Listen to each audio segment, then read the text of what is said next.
Dear student, आज हम exercise 5.4 solve करते हैं।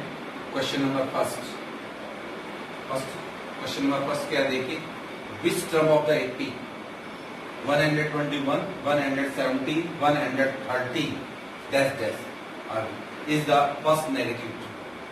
क्या मतलब हुआ इसका? अब हमें ये बताना है इस एपी के अंदर कि कौन सी पहली टर्म नेगेटिव आएगी। जैसे इसकी पहली टर्म 121 है, फिर 117 है, फिर 113, इस तरह से डिक्रीज होती जा रही है। तो अब हमें ये देखना है कि कौन से नंबर वाली टर्म पहले नेगेटिव आएगी। जैसे पहले नंबर वाली टर्म, ये दूसरी टर्म, ये तीसरी टर्म, ये सारी पॉजिटिव टर्म है। तो अब हमें देखना है कि आगे जाकर के कौन सी टर्म पहले नेगेटिव टर्म बनेगी। तो आपको एपी गिवन है इसका, ये इसका सॉल्यूशन आ जाएगा। सॉल्यूशन में सबसे पहले एपी लिख दो 121 170 130। सो ये आपका एपी। इसकी फर्स्ट टर्म ए 121 है, कॉमन डिफरेंस आ जाएगा A2 minus A1।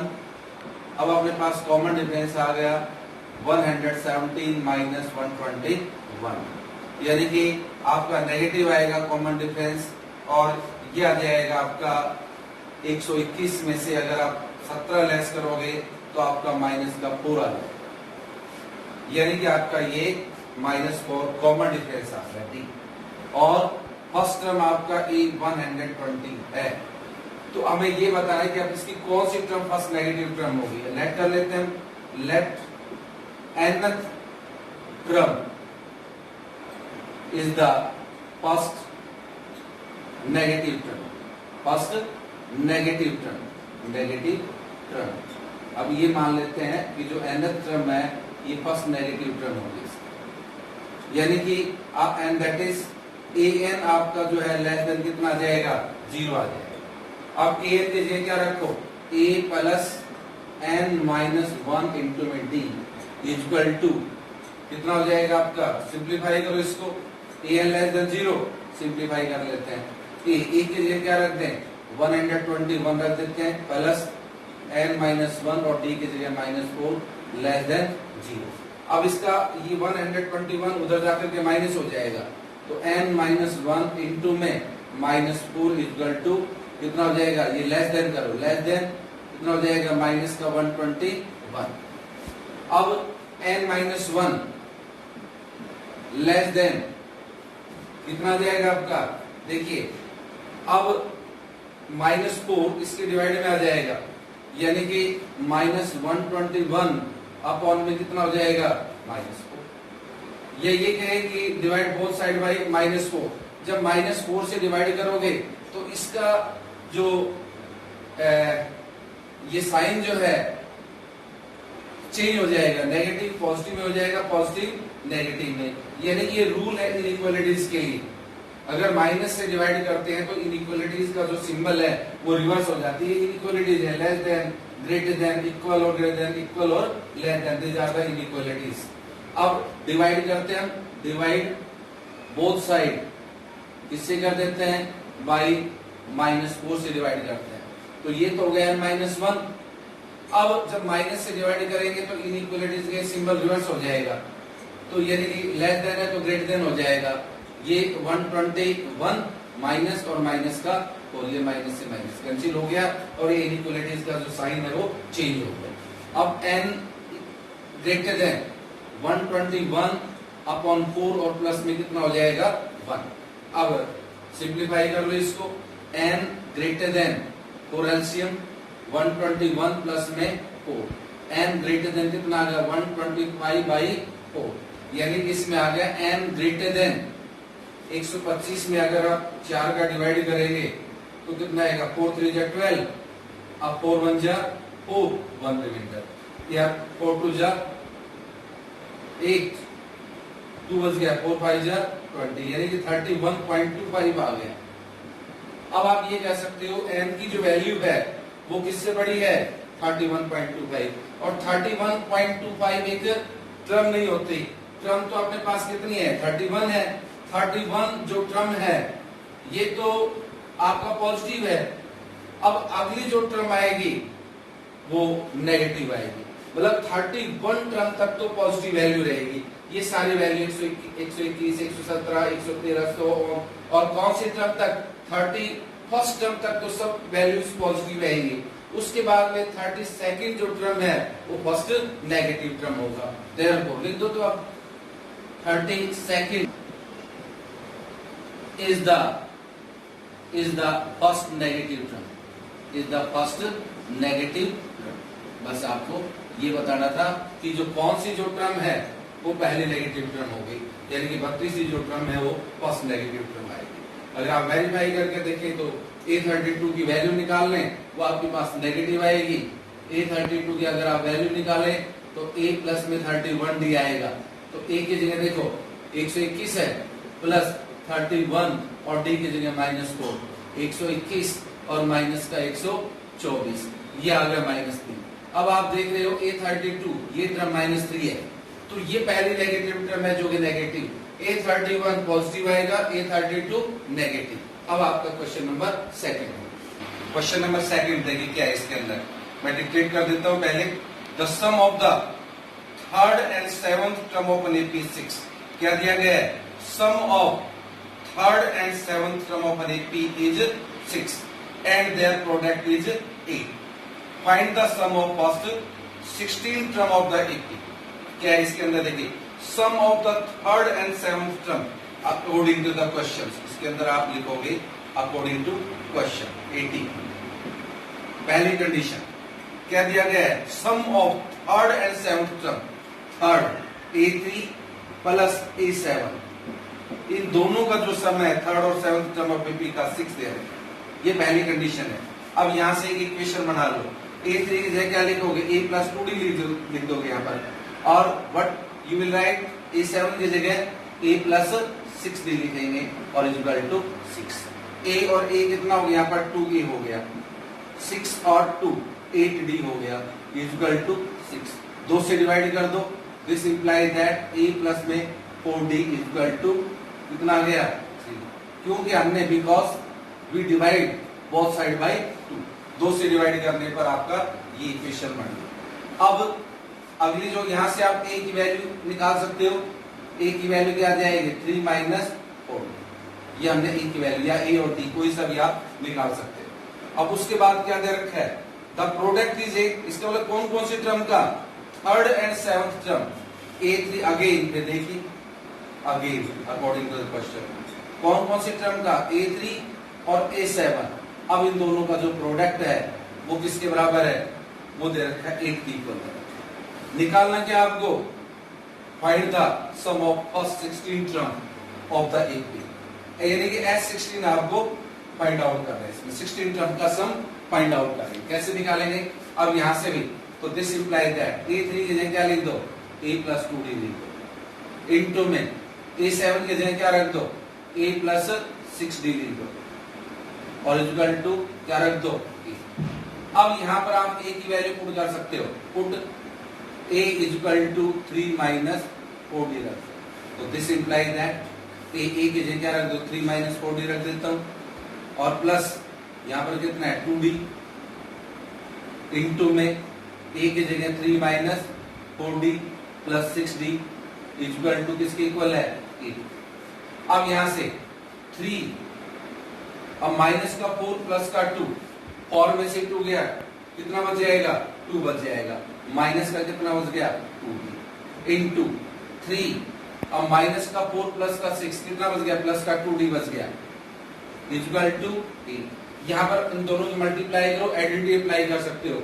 A minus b into A plus b किसके इक्वल होता है? स्क्वायर माइनस बी स्क्वायर के इक्वल होता है। तो 3 का स्क्वायर माइनस 2D का स्क्वायर इक्वल टू 8। यहाँ 9 हो गया, minus 4D square equal to 8। अब D की वैल्यू निकाल लो, minus 4D square equal to 8 minus 9, minus 4D square equal to minus 1 बच गया, माइनस से माइनस कैंसिल हो गया और D स्क्वायर की वैल्यू 1/4, यानी कि D की 2 वैल्यू आ गई, प्लस माइनस 1/2।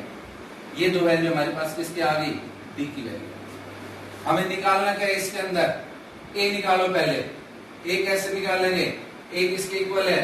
A हमारे पास में है, यहाँ रख देते, यहाँ सोल्व कर देता हूं। यहाँ A ए किसके बराबर है आपका, ए है 3 माइनस 4d के इक्वल है, तो a is equal to 3 minus 4d।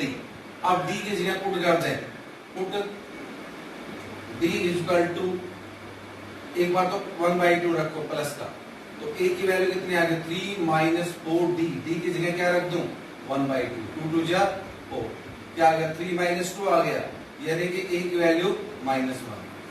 अब अगेन फिर देखिए, put now put d is equal to -1/2, तो a की वैल्यू कितनी आ जाएगी 3 माइनस 4, d की जगह -1/2, 2 2 जा 4, क्या आ गया 3, ये माइनस माइनस प्लस, 3 और 2 5, यानी कि a की वैल्यू क्या आ गई 5। a और d दो तो a की वैल्यू आ गई और दो ही d की वैल्यू आ गई। अब हमें S16 निकालना है, फाइंड द सम ऑफ 16 क्रम ऑफ 80। अब केस नंबर 1, केस 1 पहला केस, एक a की जगह अगर मैं पुट करूं, a की जगह मैं यहां पर लेता हूं -1 और d की जगह कितना लूं 1/2। देखिए हमने यहां इसको सॉल्व करके d की वैल्यू क्या निकाली थी +-1/2। अब दो केसेस हो गया हमारे पास। अब d की वैल्यू आपके पास एक बार तो 1/2 पुट करना है, एक बार -1/2 करना है। a इक्वल टू किसके इक्वल है 3 माइनस 4d, पुट d की जगह 1/2 रखा, a इक्वल टू कितना आ गया 3 माइनस 4, d की जगह 1/2, 2 2 जा 4, 3 माइनस 2। अब a की वैल्यू +1 बच गई, कितनी बच गई +1।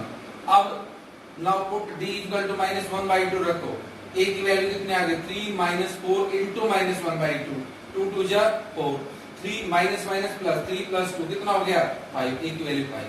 अब दो केसेस बन गए। अब एक बार तो a की वैल्यू +1 या -1 और d की वैल्यू 1/2। अब क्या निकाल दो S16 निकाल दो, तो Sn का फॉर्मूला अप्लाई कर दो। Sn का फॉर्मूला क्या होता है Sn इक्वल टू, ये होता है n/2 2a plus n-1 into d, ये होता है Sn का फॉर्मूला। Sn का फॉर्मूला अप्लाई करेंगे, Sn होता है n/2 into 2a plus n-1 into d। अब आपको S16 निकालना है, क्या निकालना है S16। ये कब निकालेंगे, a की जगह आप क्या ले रहे हो, a की जगह 1 ले रहे हो और d की जगह कितना ले रहे हो 1/2। अब आपको S16 निकालना और n की जगह 16, तो S16 निकाल दो, 16/2 2a, a की जगह +1 प्लस n की जगह 16 -1 और d की जगह कितना पुट कर दूं 1/2। अब इसको सिंप्लीफाई कर देते हैं, S16 आ जाएगा, 2 से कैंसिल होगा 8, ये होगा 8 इंटू 2 प्लस यहाँ पर कितना बच गया 15 और इंटू 1/2, यानी कि 15/2 हो गया। अब सॉल्व कर लो, 8 इंटू 2 एलसीएम, 2 2 जा 4 प्लस 15, यानी कि 2 4 जा कितना हो गया 8, या 4 इंटू 19 क्या हो गया 76। S16 की वैल्यू 76 आ गई। अगेन फिर से आप ये निकाल लें, कब अगर हमारे पास a की वैल्यू कितनी अपने पास में, देखिए S16 निकाल दिया आपने। अब अगेन फिर से अगेन a की जगह अगर आप कितना लें, a की जगह 5 और d की जगह -1/2।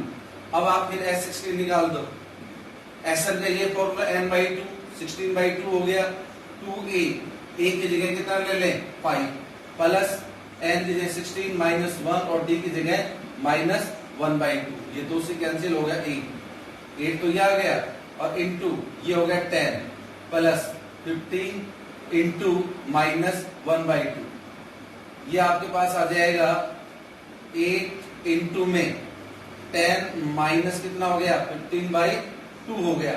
अब इसका एलसीएम ले ले यहां से, 8 इंटू 2 एलसीएम 20 माइनस कितना हो गया 15, ये आ गया 8 इंटू में, अब 20 में से 15 लेस करेंगे तो कितना बच गया 5/2 4 जा 8। S16 कितना आ जाएगा 20। फिर चेक कर ले, ए की जगह कितने 5 और डी की जगह -1/2 वह 16/2 2a की जगह कितना निकाला था आपने a की जगह 5 जब आपने d की जगह कितना रखा था आपने -1/2 पुट करा था तब आपके पास ये वैल्यू a की 5 निकल गई थी। तो यहाँ पर 16/2 2a की जगह 5 प्लस 16 -1 d की जगह -1/2 या 10 हो गया और प्लस 15 इंटू -1/2 हो गया 8 इंटू ये कैंसिल करके 8 आ गया था 10 माइनस अब प्लस माइनस माइनस 15/2 और 2 एलसीएम ले लिया 20 - 15 हो गया। अब 20 - 15 कितना बच गया 5 बच गया यानी कि 5/2 और ये हो गया 2 4 जा 8। अब 4 को 5 से मल्टीप्लाई कर दिया 20। इस तरह से हमें दो आंसर निकालना था, एक तो 76 आ गया और एक 20। अब नेक्स्ट क्वेश्चन है आपका 3। क्वेश्चन नंबर 3 में क्या देखिए, लेटर हैज द रंग 25 centimetre apart. The rung decreases uniformly in the length from 45 centimeter at the bottom to 25 centimeter at the top. If the top and bottom rungs are 2.5 meter apart, what is the length of wood required for the rungs? अब ये देखिए आपको ये letter given है इस तरह से, ये लेटर दे रखा है। इसमें टॉप और बॉटम, ये टॉप रंग है, इसकी जो लेंथ है वो 25 सेंटीमीटर है। ये बॉटम रंग है, इसकी 45 सेंटीमीटर है। तो इसका मतलब ये 25 सेंटीमीटर से डिक्रीज होती होती और लास्ट में 25 सेंटीमीटर है। ईच रंग्स डिक्रीजेस बाय कितना 25 सेंटीमीटर। हर रंग ये 25 सेंटीमीटर डिक्रीज होगी, ऐसे 25 सेंटीमीटर डिक्रीज होगी। और इन दोनों के बीच की देखो, ये इन दोनों के बीच की जो लेंथ है वो 25 सेंटीमीटर है, ये यहां तक की 25 सेंटीमीटर है। और जो इसका जो टोटल है यहां से यहां तक की जो लेंथ है वो क्या दे रखी है 2.5 मीटर है। ये टोटल लेंथ दे रखी है इसकी। तो अब हमें ये निकालना है कि what is the length of would required for the rungs. अब इस रंग्स को बनाने में कितनी वुड्स यूज होगी ये आप, तो मैंने आपको बताया कि टोटल जो लेंथ है वो 2.5 मीटर है। तो टोटल लेंथ कितनी यहां से, distance between bottom and top रंग, इनके बीच की जो डिस्टेंस है वो दे रखे 2.5 मीटर, यानी कि 5/2 मीटर है। इसको 100 से मल्टीप्लाई कर दो, 50 पर कट गया, यानी कि 250 सेंटीमीटर हो गए टॉप और बॉटम बीच की रंग्स। नंबर ऑफ रंग्स निकाल लो, कितनी रंग्स इसमें होंगी, तो नंबर ऑफ रंग्स निकालो कितने रंग्स होंगे इसमें। अब 25 में डिवाइड कर दो, विड्थ कितनी है इसकी, ये 25 सेंटीमीटर की विड्थ से इसको डिवाइड कर दो और इसमें 1 प्लस कर दो, कितना कर दो 1, क्योंकि जो बॉटम रंग है तो ये हमने इंक्लूड नहीं कर रखी क्योंकि डिस्टेंस यहां से है। अगर डिस्टेंस यहां से होता तो फिर प्लस नहीं करते फिर हम, तो अब इसमें 1 प्लस कर दिया, कितना होगा 10 प्लस 1, यानी कि ये हमारे पास 11 रंग्स है यहां तक। तो ये बॉटम जो रंग है उसकी लेंथ कितनी है, लेंथ ऑफ द बॉटम रंग, जो बॉटम में जो रंग है उसकी लेंथ कितनी है 45 सेंटीमीटर। अब यहां से स्टार्ट हो रही है ये, देयरफॉर ए की वैल्यू कितनी आ गई 45 आ गई। अब लेंथ बिटवीन ईच रंग, हर लेंथ के बीच की जो डिस्टेंस क्या है, डिस्टेंस बिटवीन ईच रंग वो दे रखी है 25 सेंटीमीटर है। अब इनके बीच की जो डिस्टेंस है वो 25 है। अब ये 25 सेंटीमीटर है, ये 25 सेंटीमीटर है इस तरह से, तो ये डी कहलाएगा, क्या कहलाएगा डी, डी की वैल्यू 25। एन कितना आ गया 11। अब जो लास्ट की जो टॉप रंग है यानी कि डिस्टेंस कितनी, length of the top row वो कितनी है 25 सेंटीमीटर है। अब चाहे तो आप इसको, तो इसकी जरूरत भी नहीं पड़ेगी आपको, आप देखेंगे कि ये वाला हम यूज कर सकते हैं कि टॉप वाला ये लास्ट टर्म हो जाएगा ये, यानी कि length of the top row ये 25 सेंटीमीटर, ये ले लो आप। ये एल हो गया आपका, एल कितना हो गया 25 हो गया। अब एन कितना होगा 11, एन 11 है। एस का फॉर्मूला अप्लाई कर दो, n by 2 into A plus L, ये वाला फॉर्मूला अप्लाई कर दो। एस 11 कितने रंग से 11 निकाले, 11 बाई 2। ए की जगह क्या रख दूं 45 और एल की जगह 25 रख देते हैं हम। सॉल्व कर दो, 11 बाई 2 इंटू 45 और 25 70 आ गया, 2 से कैंसिल कर दो 35, 11 को 35 से मल्टीप्लाई कर दो, ये 35 ये 35, ये आ गया 385, यानी कि ये वैल्यू आ गई S11 की। अब हमें ये बताना था कि what is total wood required for the rungs. तो total wood required, total wood required for rungs कितनी है आपके पास 385 centimetre. Thank you, have a nice.